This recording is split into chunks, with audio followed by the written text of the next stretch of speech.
হে মুসলমান, আপনি আমি কখনো মরে যাব জানা নাই। আপনি আমি যখন মারা যাব, চারটা তাকবীর দিয়ে যখন আপনাকে আমাকে কবরে রাখতে যাবে, যখন আপনারা আমার জন্য 9:30 সকাল 9:30টার সময় যখন আপনারা জানাজার নামাজটা ইমাম সাহেব পড়াতে লাগবে, আল্লাহু আকবার, একটা তাকবীর জীবনের 1 নম্বর তাকবীর হয়ে গেল। দ্বিতীয় নম্বর তাকবীর হবে আল্লাহু আকবার, দ্বিতীয় নম্বর তাকবীর আল্লাহু আকবার, তৃতীয় আল্লাহু আকবার। আসসালামু আলাইকুম ওয়া রাহমাতুল্লাহ, আসসালামু আলাইকুম ওয়া রাহমাতুল্লাহ। লাস্টটাকার কাউকে দেখানো হবে না, দেখানো হয় নাকি? কাফন আর খোলা যাবে না, মানে জানাজার নামাজও হয়ে গেছে। আপনাকে আমাকে যখন ওই কবরে 3.5 হাত মাটির নিচে যখন রেখে চলে আসবে, যে দুটো মানুষ নামায় মাঝে মাঝে কবরের কাছে দাঁড়িয়ে মনে মনে ভাবি, যাকে আজকে রেখে দিলাম একদিন আমাকে ওই কবরে রেখে দেবে। যে ঘরের জানালা নাই, দরজা নাই, যে ঘরেতে শোয়ার আগের দিনে ছিলাম খাটে, গদিতে ছিলাম, বালিশে মাথা দিতাম, কিন্তু ওই কবর বড় কষ্টের জায়গায়, এমন জায়গায় রেখে দি, আপনাকে আমাকে যখন পাশগুলো দিয়ে দেবে, আর পাশগুলো দেওয়ার পরে যখন কলার পাতা, খেজুরের পাতা দিয়ে যখন 3 মুষ্টি মাটি দিয়ে যখন সবাই বিদায় নেবে, এ আল্লাহ ওয়ালা ওই কবরে মুনকার নাকির ফেরেশতা চলে আসবে। আল্লাহ পাকের ফেরেশতা আপনাকে আমাকে 3টা প্রশ্ন করবে, মানা রাব্বুকা মা দীনুকা মান নাবিয়ুকা, তোমার রব কে ছিল বলো, তোমার ধর্ম কে ছিল বলো, তোমার নবী কে ছিল বলো। এই 3টা প্রশ্নের উত্তর যদি আপনার আমার ঠিক হয়ে যায়, মুনকার নাকির ফেরেশতা আল্লাহর কাছে গিয়ে বলবে, আল্লাহ আপনার বান্দা বান্দি 3টা প্রশ্নের উত্তর দিয়ে দিয়েছে। আল্লাহ পাক বলবে, আমার ফেরেশতা যাও, আমি শুনে নিয়েছি, জান্নাতের বিছানা বিছিয়ে দাও, জান্নাতের ঘর বানিয়ে দাও, জান্নাতের মকমল বিছিয়ে দাও, জান্নাতের সঙ্গে একটা দরজা লাগিয়ে দাও। আমি আল্লাহ পাক কিয়ামত পর্যন্ত তার কবরে আমি আল্লাহ জান্নাতি ঠান্ডা ঠান্ডা হাওয়া, জান্নাতের খুশবু খুশবু হাওয়া আমি আল্লাহ কিয়ামত পর্যন্ত পৌঁছাবো। একবার জোরে বলা যাবে না সুবহানাল্লাহ? একবার জোরে বলো না সুবহানাল্লাহ? ও মুসলমান, আমি আপনাদের সকলকে বলে নবী মায়ের নবী বিশ্ব নবী মুহাম্মদুর রাসূলুল্লাহ সাল্লাল্লাহু আলাইহি সাল্লাম বর্ণনা করে, ওই কবর যদি আপনার আমার জবান দিয়ে হয়ে যায়, লা আদরি লা আদরি লা আদরি, আমি জানি না, আমি জানি না, আমি বলতে পারবো না। মুনকার নাকির ফেরেশতা আল্লাহর কাছে গিয়ে বলতে লাগবে, ওগো আল্লাহ, আপনার বান্দা বান্দিকে 3টা প্রশ্ন করলা, উত্তর দিতে পারে নাই। আল্লাহ পাক বলবেন, যাও, আমি শুনে নিয়েছি, জাহান্নামের পোশাক পরিয়ে দাও, জাহান্নামের বিছানা বিছিয়ে দাও, জাহান্নামের ঘর বানিয়ে দাও, জাহান্নামের সঙ্গে একটা দরজা লাগিয়ে দাও। আমি আল্লাহ কিয়ামত পর্যন্ত ওই জাহান্নামের তীব্র হাওয়া, তিক্ত হাওয়া, গরম হাওয়া আমি আল্লাহ তার কবরে পৌঁছে দেব। হে আল্লাহ বান্দারা, আমি আপনাদের সকলকে বলি, গোটা বিশ্বের একমাত্র শ্রেষ্ঠ জায়গা, তার নাম হলো মসজিদ। আল্লাহু আকবার। কিয়ামতের ময়দানে, হাশরের ময়দানে একটা দাড়ি পাল্লা পেট করে দেওয়া হবে। ওই দাড়ি পাল্লা পেট করে দিয়ে আপনার আমার আমলনামা মাপা হয়ে যাবে। যদি আপনার আমার একটা আমল কম হয়ে যায়, আল্লাহ পাকের জান্নাতে যাওয়া যাবে না। তাই আমি আপনাদেরকে বলি, ও আল্লাহ ওয়ালা, এই এসআইআর হচ্ছে না, হচ্ছে না, এই হচ্ছে না? যাদের নাম বাদ গিয়েছে, বলুন তারা নিজেদেরকে বিপদে আছে মনে করছে না, করছে না? 3 দিন আগে একটা লোকের সঙ্গে দেখা হলো বহরমপুরে। আমি বললাম, কি ব্যাপার চাচা এখানে? বলে, আর বলেন না, আজকে 3 দিন ধরে ঘুমাই নাই। বলে, কেন? বলে, খাসরাতে আমার নাম আসলো না, তাহলে তো ফাইনালে আমার নাম আসবে না। অফিস আদালত ঘুরে বেড়াচ্ছে। এই চাওয়ালা তো বলেনি যে আপনাকে ভারতে মেরে ফেলা হবে? চাওয়ালা এতটুকু বলেছে আপনাকে ভারত থেকে শুধু ওই পারে পার করে দেওয়া হবে। তাতে যদি এত চিন্তা ভাবনা, কিয়ামতের ময়দানে একটা নেকি যদি কম হয়ে যায়, জান্নাত পাওয়া যাবে তো? এই জোরে বলো, জান্নাতে যাওয়া যাবে না? যাওয়া যাবে না। সোনার ঘরেতে আপনার দাড়ি পাল্লা থাকে, বলুন কাচের ভেতর না বাইরে? জোরে বলো। হ্যাঁ, মা বোনরা ভালো বলতে পারবে, কাচের ভেতরে না বাইরে? কাচের ভেতরে। বলে কেন? বলে হাওয়াটা মাপ হবে। আল্লাহ পাক সূরা রহমানে বলেন, আল্লাহ তাতাগাউ ফিল মিজান। আল্লাহ পাক রব্বুল আলামিন বলেন, কিয়ামতের ময়দানে মিজানের পাল্লাটা ফিট করে দেওয়া হবে। সেখানে কাউকে কম বেশি করা যাবে না, ইনসাফের সাথে তার মাপা হবে। যদি একটা নাকি কম হয়ে যায়, জান্নাতে যাওয়া যাবে না। সবাই কাঁদবে, বেটা কাঁদবে, বেটি কাঁদবে, বাবা কাঁদবে, মা কাঁদবে, সবাই কাঁদবে। একটা নেকির জন্য ছুটতে শুরু করবে। একজন মা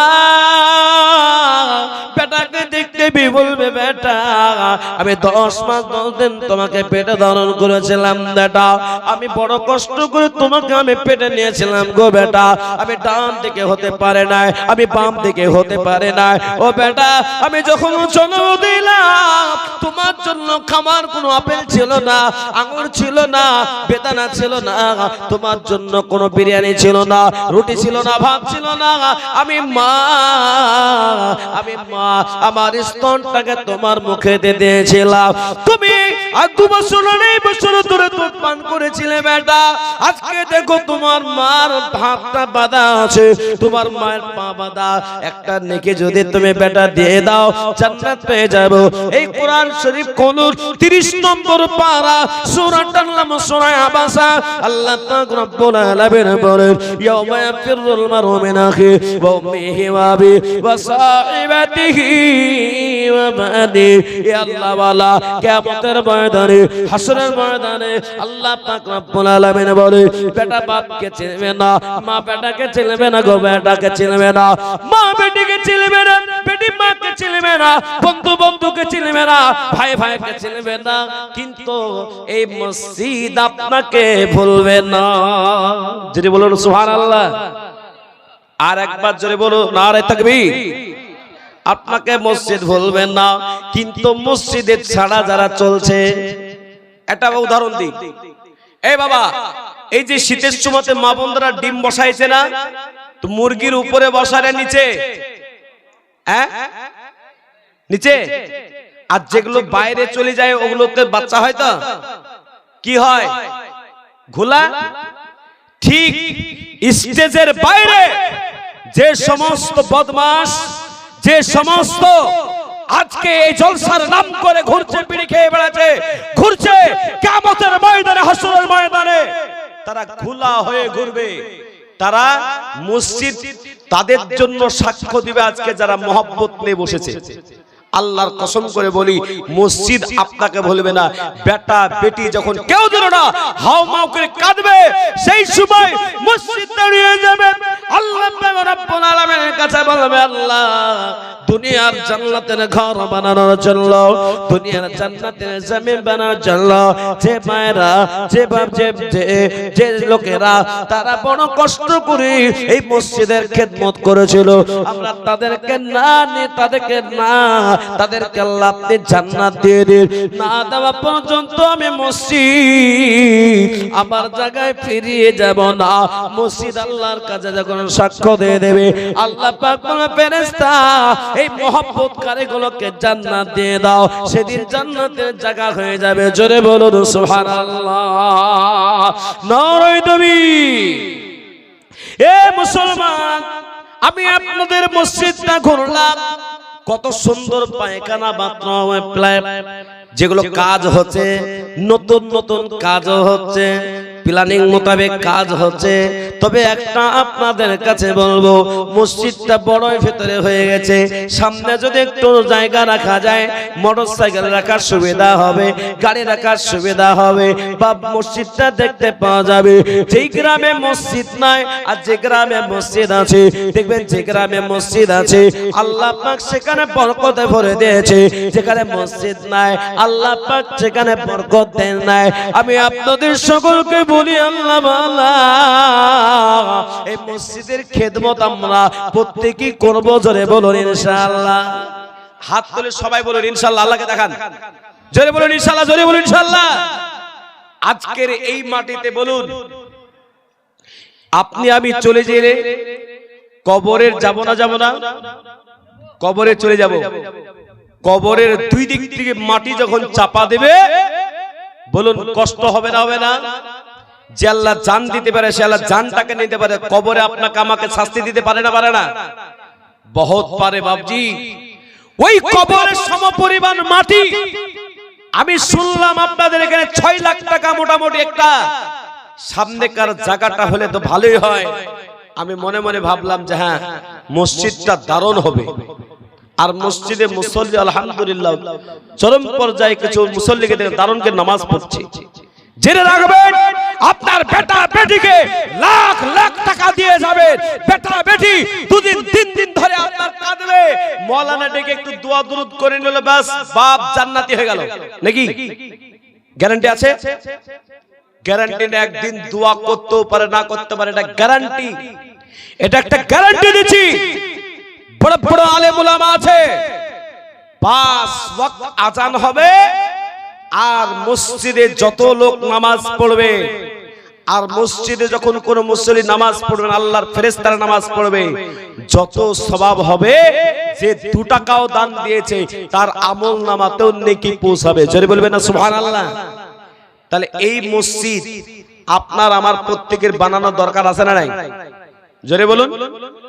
নবীজি যখন মক্কা থেকে মদিনায় গেলেন, সাহাবারা বললেন নবীজি আপনার ঘরটাকে বানাবো থাকার। নবীজি বললেন না, আল্লাহর ঘর আগে বানাবো। আল্লাহর ঘর যদি হয়ে যায় আল্লাহ পাক এমন বরকত দিবে মসজিদের ওসিলায় আমাদের ঘর হয়ে যাবে। গোটা বিশ্ব দেখছে এখন সোনার মদিনা। একবার জোরে বলবেন না সুবহানাল্লাহ? গোটা বিশ্ব দেখছে সোনার মদিনা। 10 তলা 20 তলা 25 তলা 6 তলা 7 তলা 5 তলার নিচে কোনো বাড়ি নেই। কিসের বরকতে? জোরে বলুন। মসজিদের বরকতে। নবী যখন মসজিদে নববী তৈরি করেন 300 থেকে 350 সাহাবার নামাজ পড়ার জায়গা, সেই মসজিদটা আজকে একই ইমামের পেছনে 25 লক্ষ লোক নামাজ পড়ে। বলুন সুবহানাল্লাহ। 1300 পিলার আছে, 1300। আমি 2018 সালে উমরা হজ করতে গিয়েছিলাম, সেখানে দেখে এসেছি বাবা কি মজার আজান হচ্ছে, আজান হচ্ছে আল্লাহু আকবার আল্লাহু আকবার। আজান হলো, আজান হতে দেরি কিন্তু বাবা মসজিদ ভরে যেতে দেরি নাই। কি সুন্দর! এ বাবা বেটা বেটি সব থেকে যাবে, কিন্তু জীবনে একটা আমল করে যান। কবরের সমপরিমাণ জায়গা দাম রাখা হয়েছে। আজকে আপনি বলবেন আমার কাছে জান আছে, মাল নেই, আমি আস্তে আস্তে আস্তে আস্তে 2 মাস 3 মাস শোধ করে দেব। আমি আপনাদের সকলকে বলবো, বাপ চলে গেছে, মা চলে গেছে, কবরে আজকে বড় আশা করছে যে বেটা বেটি আজকে তোমরা দান করো মসজিদের জন্য। আমরা আজকে বড় কষ্টে আছি কবরে। নবীজির কাছে একজন সাহাবা এসেছেন, নবীজি আমার বাপও নাই মাও নাই, সবাই চলে গেছে, নবীজি বাপ মার খিদমত করার কোন রাস্তা আছে? নবীজি বললেন হ্যাঁ, 2টো। 1 নম্বর হলো দোয়া, 2 নম্বর হলো তাদের নামে দান। যোগ্য পাবে, যোগ্য সন্তান যারা হবে, যারা বাপ মা প্রেমিক হবে, আজকের এই মজলিসে নিজের কবরের সমপরিমাণ জায়গা মসজিদের পাশ দিয়ে যাবেন। হ্যাঁ জীবনে তো বেটার বিয়ে দিয়ে দিলাম, লাখ টাকা খরচ, বেটির বিয়েতে 2 লাখ 5 লাখ খরচ করলাম, নিজের কবরের সমান জায়গার দাম মাত্র 10,000 টাকা হয়েছে। আমি একবার তাকবীর দিব, আল্লাহর প্রিয় বান্দা একজন বলবেন যে ইনশাআল্লাহ আমি আস্তে আস্তে আমার বাপ মায়ের নামে, বাপের নামে 5,000, যে মা দুনিয়ার মুখ দেখেছে তার নামে 5,000 10,000। আল্লাহর প্রিয় বান্দা একবার জোরে সরে বলি নারে তাকবীর। এক নম্বরে যদি পকেটে যদি মোবাইল থাকে 10-15 হাজার টাকা দেবেন, 1.5 লাখ টাকা দেবেন। জামাইকে যদি মোটরসাইকেল দিয়ে থাকেন, নিজে চাপতে পারেন, নিজের কবর কখন হয়ে যাবে ঠিক ঠিকানা নাই। কবরের মাটির সময় পর মাত্র 10,000 টাকা দেনেওয়ালা একজন হবে। প্রথম নম্বর আমি চেয়েছি, কি নাম বলেন? হ্যাঁ এ বাবা নামটা কি গো? হোসেন শেখ। আজকে প্রথম নম্বর হলো বাবা, একবার জোরে বলো না তুমি। এইভাবে মসজিদ হবে। 1,000 টাকা তাকবীরে জোর দিবেন, হ্যাঁ জোরটা দেন, 10,000 টাকা দেবেন। যারা ফুচকা খাচ্ছে আর এই ধার দিয়ে কিছু অভদ্র লোক চলে যাচ্ছে প্যাকেট হাতে করে, বলে খাজা কেনা হয়ে গেছে, জিলাপি কেনা হয়ে গেছে, তারপরে আর কি বিক্রি হচ্ছে, এবার বাদাম কেনা হয়ে গেছে, চ বাড়ি এবার। কিন্তু আল্লাহর কসম করে বলি, এই খেদমতের সময় যদি কেউ উঠে যায় আল্লাহ নারাজ হবে। যদি নাও দেন, চুপচাপ বসে থাকলো, মসজিদের খেদমত করার আল্লাহ সওয়াব দেবে। জোরে বলো নারে তাকবীর। আল্লাহ তোমার পিয়ার বান্দা দেখো, এই হোসেন থেকে ছিল এই চোখু বাপে চোখু সন্তান, এই দেখো এই তো 10,000 দিল আল্লাহ এই 10,000 টাকা এ কবুল করে দেবো তুমি আল্লাহ। করে বলা এ তাহারি কারণ দুনিয়াকে করে দিও সুখের জীবন। মাশাআল্লাহ, আমি আজকে সবথেকে বেশি খুশি যারা প্রথম থেকে বসেছে, ওঠে নাই। আর যে সমস্ত মা বোনরা এসেছে তারা কথা বলে নাই, চুপচাপ বসে আছে। আজকে আমি সবথেকে বেশি খুশি। আল্লাহর প্রিয় বান্দা আজকে 2 নম্বর, নিজের কবর সম পরিমাণ দান করবে। নিজের কবরটা হবে অতটা সম পরিমাণ জায়গা মসজিদে দান করবে। তার দাম রাখা হয়েছে মাত্র 10,000। আল্লাহর প্রিয় বান্দা 2 নম্বরে 10,000। সুবহানাল্লাহ। তার ছেলে এই দেখেন, আল্লাহ তোমার পিয়ারা বান্দা এই চোখু বাপে চোখু সন্তান এই এখানে ছিল, এই মরহুম উবাইদুর সাহেবের নামে এই দেখো বেটা এই 10,000 দিল। আল্লাহ দুরের পরিমাণ এই 10,000 টাকা এ কবুল করে দাও তুমি আল্লাহ। আরো দোয়া করে বলা এ তাহারি কারণ দুনিয়াকে রাত করে দিও আল্লাহ সুখের জীবন। আল্লাহ যে বাবা আজকে দান করলো, তার বাবা চললো, আল্লাহ বাবা নাই দুনিয়ায়, কিছুই নাই। বাবা কত কষ্ট করে মানুষ করেছিল, ওই বাবার নামে তুই আল্লাহ তোমার প্রিয় বান্দা দান করে দিল। আল্লাহ তুমি তার বাবার কবরটাকে জান্নাতের জায়গা বানিয়ে দাও। আল্লাহ প্রিয় বান্দা 2 নম্বর হয়ে গেল, 2টো কবরের জায়গা হলো। 3 নম্বর আল্লাহর প্রিয় বান্দা ও যুবকেরা, কত টাকা বন্ধুর পিছনে খরচ করলে, কত টাকা মোবাইলে খরচ করে দিলে, কত টাকা তুমি খরচ করে দিলে তোমার মোটরসাইকেলে। কিন্তু আজকে একটিবার চিন্তা করো, চলতে চলতে চলতে চলতে কখন মৃত্যু হয়ে যাবে জানা নাই। আল্লাহর কাছে তোমার বলতে পারো, আল্লাহ যখন জিজ্ঞাসা করবে এ বান্দা বান্দি কি আমল এনেছো বলো, আপনি যদি বলতে পারেন যে হ্যাঁ আমি আনতে পেরেছি আল্লাহ, মসজিদের জায়গা কেনা হচ্ছিল, ওই জায়গাটা আমার যে কবরটা হবে ওই কবর সম পরিমাণ আমি জায়গা বদলে আমি 10,000 টাকা দিয়েছিলাম।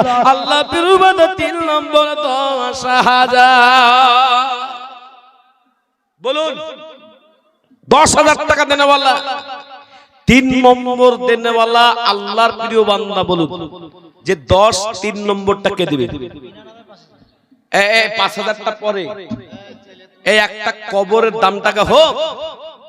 এ বাবা ইসলামের খুঁটি কটি জোরে বলুন, পাঁচটা, বুনিয়াল ইসলাম আলা খামসিন, ইসলামের ভিত পাঁচটি। এক নম্বর হলো ঈমান, দুই নম্বর খুঁটির নাম হলো নামাজ, তিন নম্বর খুঁটির নাম যাকাত। যদি পাঁচটা খুঁটি হয়ে যায়, জানবো যে এই মসজিদের জায়গা হবে। বলুন ইনশাআল্লাহ। এই জোরে বলুন ইনশাআল্লাহ। আপনারা কমজোর হয়ে আছেন কেন? গতকালকে যেখানে আমার জলসা হলো, মাদ্রাসা মহিলাদের জলসা, মহিলা মাদ্রাসার জলসা, 11 জন হাফিজা হলো। আমার গতকালকে ফেসবুক লাইভে দেখবেন 11 জন মহিলা হলো। আল্লাহর প্রিয় বান্দারা, রাত্রি আমাকে উঠাইলো 10:30, পুনে 2টার সময় পর্যন্ত বাপরে দান নিতে পারলাম না। যুবক ছেলেরা খেপে গেল, বলে হ্যাঁ আজকে আমরা মাদ্রাসাকে 3 তলা বানাবো। মোটামুটি 18 লাখ টাকা উঠলো। কত বললাম? আপনাদের নিজেদের বাড়ি বানাইলেন, দরজাটা বানাইলেন, মিস্ত্রির কাছে গেলেন, গ্রিল মিস্ত্রির কাছে, দেখো তো দরজাটা কত লাগবে? বলছে 10। বলে 10 কেন, 15 দিব, যেন ভুল ভাল না হয়, ছোট বড় না হয়, যে ডিজাইনটা ঠিক থাকে। বলুন ওই দরজা দিয়ে যেদিন বের করে কবরে নিয়ে চলে যাবে, দরজা থাকবে তো কবরের? এই জোরে থাকবে তো না। কিন্তু আল্লাহর কসম বলি, মসজিদের জায়গা যদি নিজের কবরের সমান বানিয়ে যান, কিয়ামত পর্যন্ত আপনি নেকি আর নেকি, নেকি আর নেকি পাবেন। তাই 3 নম্বরে আল্লাহর প্রিয় বান্দা হিম্মতওয়ালা, একটা মোবাইল যখন কিনতে পারেন, আমার এদিককার মা বোনরা মোবাইল ব্যবহার করে? এ বাবা মোবাইল এতনা ব্যবহার করে? এ বলতে ভয় পাচ্ছেন কেন? ব্যবহার করে, করছে। অনেক মা বোনরাও আছে, তারা 10,000 টাকা নিজের কবরের সমান জায়গার দাম দিতে পারবে। আপনি যদি আপনার মায়ের নামে, আপনার বাপের নামে দান না করতে পারে, জেনে রাখবেন যে ছেলে মেয়েকে কোলে পিঠে মানুষ করছেন, ও ছেলে মেয়েও আপনার নামে দান করবে না। লিখে রেখে। আল্লাহর প্রিয় বান্দা, নওজোয়ানদের দেশ পুরুষ দেখলাম, তারা বড়ই ভালো আছে। আজ একটা করে কবরের দাম আল্লাহর কাছে চেয়েছি, আল্লাহর প্রিয় বান্দাদের কাছে চেয়েছি, আল্লাহর কাছে দোয়া করব। আল্লাহর প্রিয় বান্দা, এখানকার নওজোয়ান যুবকেরা যদি প্রত্যেকটা মানুষ তৈরি হয়ে যায়, হ্যাঁ মসজিদ বানাতে হবে, মসজিদের জায়গাটাকে আমাদের নিতে হবে, আল্লাহ খুশি হবে না? হবে না? জোরে বলে হবে না? হবে না? তো বলুন হিম্মতওয়ালা 10,000 টাকা দেনেওয়ালা 3 নম্বরটা কে দিবেন বলুন? নাই 3 নম্বর, ব্যাস টাকা শেষ। হ্যাঁ, সেদিন এক মাস্টার সাহেবের বেটির বিয়েতে আমাকে দাওয়াত দিয়েছে, গেলাম।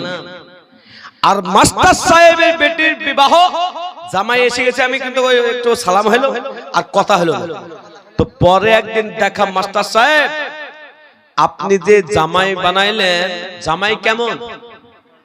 বলছে জামাই সব দিক ভালো, কিন্তু জামাই আমাকে একটু দুঃখ দিয়েছে। আরে জামাইটা কি দুঃখ দিল? এই জামাই দুঃখ দেয় না? দেয় না? এ বাবা আপনার বলছেন না জামাই দুঃখ দেয় না? দেয় না? দেয়। একদম প্রকাশ্য। আজকে গত সোমবারের কথা বলছি। তো মাস্টার সাহেব 2 চোখের পানি ছেড়ে দিয়ে বলছে, আমাকে জামাইটা কষ্ট দিল, আমি জামাইকে একটা অ্যাপাচি গাড়ি দিলাম। বলে বেটি, জামাইকে বলে এটাতে সন্তুষ্ট হতে। তো জামাই রাত্রি বেলায় বলছে, তোমার বাপ গাড়ি নাই দিত, এত কমা গাড়ি দিল কেন? দিত একটা ভালো গাড়ি দিত, আমাকে নিয়ে গেল না শোরুমে। বলছে কি গাড়ি নিয়ে দাও? তুমি তো বট বট বট বট করে, কি বলে ওটা? হ্যাঁ, না না ওটা নাম আছে, রয়্যাল। ওই গাড়ি নিবে। আমি বললাম মাস্টার সাহেব, বান্দা বান্দিকে যত দিবেন, ছেলে মেয়েকে যত দিবেন, জীবনে মন খুশ করতে পারবেন না। কিন্তু আল্লাহ পাকের কাছে 2 রাকাত নামাজ আর হালকা দান করলে আল্লাহ খুশি হয়ে যায়। একবার জোরে বলবেন না সুবহানাল্লাহ?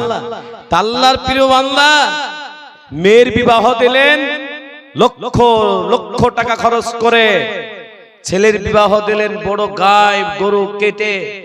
আল্লাহর প্রিয় বান্দা 10,000 টাকা পরিবারের পক্ষ থেকে একটা কবরস্থানে কবরের জায়গার দাম 10,000 টাকা দিতে গিয়ে এত কাঁদছেন। হ্যাঁ, গতকালকে একটা লোক বলছে আমি 3 লাখ টাকা দিব, একবার প্রথম দান হলো 3 লাখ। হ্যাঁ, তো সভাপতি যখন 3 লাখ চাইলাম, তো সভাপতি বলছে আপনি কোথায় 3 লাখ চাইলেন, 3 লাখ কেউ দিতে পারবে? আমরা আপনি দিতে পারবেন, চুপ করেন, দেনেওয়ালা আছে। একটা লোক এসে 3 লাখ দেব আমি, একটা ঘর পুরো কমপ্লিট করে দিবে, অফিস ঘর। একবার জোরে বলবেন না সুবহানাল্লাহ। তা আজকের এই মাজলিসে দেনেওয়ালা আছে না নাই? প্রত্যেকের পাকা বাড়ি হয়েছে না হয়নি? হয়েছে। তো 10,000 টাকাই দেখেন ফরমান মন্ডল, তিনি বলছেন আমি 3 নম্বরে 10,000। একবার জোরে বলো না তাকবীর, আওয়াজটা দিতে হবে। শয়তান বলছে মাল দিও না, মাল কমে যাবে। আল্লাহর ফেরেশতারা বলছে মাল দে দাও, আল্লাহ তোমার মালে বরকত দেবে। কারণ পৃথিবীর জান্নাতের ঘরের নাম হলো মসজিদ। আজকে বাবরি মসজিদ তৈরি হচ্ছে, সেদিন আমার মির্জাপুরে জলসা ছিল। জলসা শেষ করে আমি একটু গেলাম, আর যাওয়ার পরে দেখলাম বাবা 5টা 6টা ভাটাতে যত ইট থাকে তার থেকে বেশি ইট জমা হয়ে গেছে। আমি জিজ্ঞাসা করলাম তাদেরকে ঠিকানার নাম আছে? বলে নাই নাই, নাম ঠিকানা নাই, যে আসে যে পাচ্ছে দিয়ে চলে যায় গাড়ি গাড়ি। আমি বললাম ওই মসজিদে দান করলে কি বেশি সওয়াব হবে, না নিজের মসজিদে দান করলে বেশি সওয়াব হবে? কোনটাতে বলেন দেখি, আপনারা কি শুনেছেন দেখি? এই বাবা, মক্কা মদিনার মসজিদ ছাড়া সব মসজিদের একই সওয়াব, এক রকম সওয়াব। ওই বাবরি হচ্ছে বলে এখান থেকে ইট নিয়ে গিয়ে নারায়ে তাকবীর আল্লাহু আকবার বলে ইট দিয়ে আসলেন বাবরি মসজিদে। আর আপনি এই জায়গায় দিতে পারলেন না, জেনে রাখবেন ওখানে বই দিয়াতে যতটা নেকি, এখানে দিলেও ততটাই নেকি, নেকি কম বেশি নাই। যদি কোনো মৌলবি বল দিতে পারে যে জামিরুল ইসলাম মাওলানা সাহেব আপনি ভুল বললেন, আমি তর্ক বিতর্কতে আমি চ্যালেঞ্জ দিয়ে দিলাম, এক সওয়াব, মক্কা মদিনা ছাড়া একই সওয়াব। ঠিক না হুজুর? বলেন, জোরে বলুন। এ বাবা, আজকের এই মাটিতে ফরমান সাহেব 3 নম্বর দিয়ে দিলেন 10,000। আল্লাহ তোমার পিয়ারা বান্দা দেখো ফরমান মন্ডল ছিল, এই 10,000 দেখো দেখো দান করে দিল। আল্লাহ দানের পরিমাণ এই 10,000। এই যুবক ভাই, এই যুবক ভাই, মুখ ঢেকে পালিয়েছো? বুঝি এমনি পালালে তো দেখতে পাবে, কিন্তু আল্লাহ দেখছে না যে আল্লাহর ঘর বানানোর সময় হইলো, এবার পালাইতে হবে। একজন যদি পালিয়েছেন, আমি তো দোয়া করব, দোয়ার সময় বলেছি উল্টা দোয়া হবে, আর এটা বিশাল বড় অপরাধ হবে। মসজিদের দানের সময় এটা বড় খিদমত, ওয়াজ নসিহত বহুত শুনেছেন, কিন্তু খিদমতের সময় কিন্তু সব সময় হয় না। আজকে একটা খিদমতের সময় হয়েছে, আল্লাহর প্রিয় বান্দা 10,000 টাকা মুস্তাকিম 4 নম্বরে দিয়ে দিল। একবার জোরে বলবেন না নারে তাকবীর। এর চেয়ারে বসে আছে যারা, তারা বলবেন না, বলে मैं চেয়ার में हूं, क्यों बोलेंगे? जोर से बोलो ना नारे तकबीर।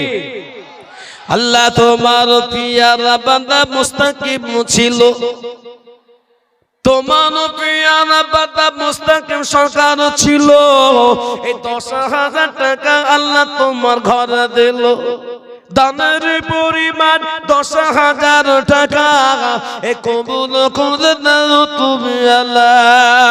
আর দোয়া করি মাওলা, এ তাহারি কারণ দুনিয়া কেরাত করে দিও সুখের জীবন। মাবুদ তুমি কবুল করে নাও। তাহলে 4টা হয়ে গেল। 5 নম্বরটা কে দেবে দেখি? 5। একবার নিজেকে জিজ্ঞেস করবেন, সবার তো সব রকম ভাবনা চিন্তা করলাম বেটা বেটি, আমি যে কবরে শুইব, শুয়ার জায়গাটা আমি ভাবনা করি। একবার যদি কেউ ভাবে, সে 10,000 টাকা না দিয়ে থাকতে হবে। কিন্তু যদি মনে হয় মরে যাব, গেড়ে দিয়ে চলে আসবে, মাটি দিয়ে চলে আসবে, যা হবে হবে দেখবো। কি হবে জানেন? কি হবে একবার কবরের কাছে কি ভাববেন? আল্লাহু আকবার। সুন্দর লাইটে থাকছেন, সুন্দর বিল্ডিং বানানোর চিন্তা ভাবনা।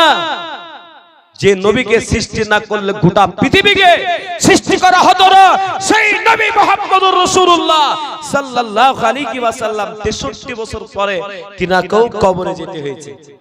আল্লাহর প্রিয় বান্দা 5 নম্বরটা যদি আর একটা হয়ে যায় তাহলে এটা হলো হাই কোয়ালিটি কবর। হাই কোয়ালিটি জায়গার কবরের দাম হলো 10,000, আর 5,000 টাকা দেনেওয়ালা তো বহুত আছে, কিন্তু হাই কোয়ালিটি দেনেওয়ালা 10,000 টাকা কবর হাই। এই বাবা, রাস্তার ধারে জায়গার দাম বেশি না ভিতরের জায়গার দাম বেশি? জোরে বলুন। এই রাস্তার ধারে কবরস্থান আছে না নাই? তো রাস্তার ধারে কবরস্থানের জায়গা বেশি দাম না বেশি? ভাই দাম না। যে সেই জন্য আমি দুটো কোয়ালিটি করেছি, একটা 5 একটা 10, নিজের কবরের জায়গাটার দাম। তো বলুন আল্লাহর প্রিয় বান্দারি, একজন কেউ হবে মসজিদ সেক্রেটারি, জলসা কোন কমিটি, জলসার সভাপতি যদি হয়ে যায় একটা, তাহলে আজকে সত্যি বড় খুশি হব। আল্লাহর প্রিয় বান্দিরা, হ্যাঁ কে ওটা? হাজী সাহেব, ওরা তো দেওয়ার দরকার, কারণ লাব্বাইক আল্লাহুম্মা লাব্বাইক, লাব্বাইক আল্লাহুম্মা লাব্বাইক বলে না? বলেছেন না বলেনি? এই বলেছেন না বলেনি? কাবার সামনে আমিও বলেছি বাবা, ওই জায়গাটাতে একটা পাথর আছে, যে পাথরটা ছিল হাজরে আসওয়াদ, সাদা পাথর ছিল। যাদেরকে আল্লাহ কবুল করেছে একবার চুম্বন দেওয়া, তাদের অন্তরের গুনাহগুলো টেনে টেনে ওটা হাজরে আসওয়াদ কালো পাথর হয়ে গেছে। মানে মুমিনের অন্তরের গুনাহকে টানতে টানতে টানতে কালো পাথর হয়ে গেছে। তো বাপজি, আল্লাহ ওখানে চুম্বন দেওয়ার সুযোগ দিয়েছে। আজকে জুবান দিয়ে 5 নম্বর যদি 10,000 হয়ে যায়, মন কি চায় না যে আমি আমার কবরের সমান জায়গা আজকে মসজিদকে দান করব? কেউ হবে বাবা? ডানে বামে সামনে অনেক হিরো হিরো ছেলেপেলে আছে, হ্যাঁ, এক একটা ড্রেসের দামই 10,000 টাকা মনে হয়। হ্যাঁ, আজকের প্রিয় বান্দা একজনকে দেখতে চায়, আর 5 নম্বর যদি একটা হয়ে যেত 10,